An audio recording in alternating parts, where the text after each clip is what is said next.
Of 2014, and 26-year-old Rachel had just moved into a quaint two-bedroom house in a quiet neighborhood outside Denver.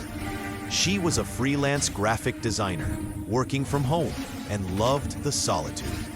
The house was old but charming, with creaky floors and a basement she rarely used. The first few weeks were peaceful, but then strange things began happening. It started with small noises, scratches in the walls, faint thumps at night. Rachel chalked it up to the house settling. But one morning, she noticed something odd. The back door was unlocked. She was sure she'd locked it the night before. She dismissed it, thinking maybe she'd forgotten. Then came the food. Items from her fridge were missing. Half a sandwich, a yogurt cup, a bottle of water. She lived alone. No guests, no pets. She began to feel uneasy. One night, around 2 a.m., Rachel was jolted awake by a loud crash. She grabbed her phone and tiptoed downstairs, heart pounding. Nothing seemed out of place until she saw the basement door slightly ajar.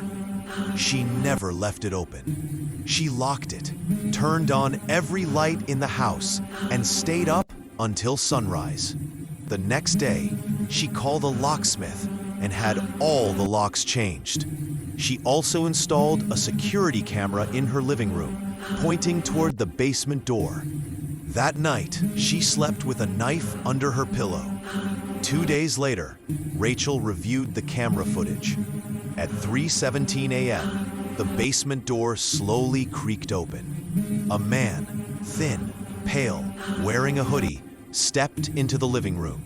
He looked around, walked to the kitchen, opened the fridge, and took a bottle of water. Then, he turned toward the camera. He stared directly into the lens for 10 seconds. His face was expressionless.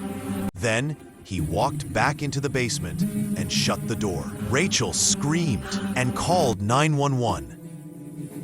Police arrived within minutes. They searched the basement and found a hidden crawlspace behind the furnace. Inside was a sleeping bag, food wrappers, and a small notebook filled with disturbing entries. She's perfect. She doesn't know I'm here. I watch her work. She hums sometimes. She changed the locks. I'll find another way. The man had been living in her house for at least 3 weeks. He was arrested on the spot. Turns out he was a drifter with a history of breaking into homes and hiding in attics and basements.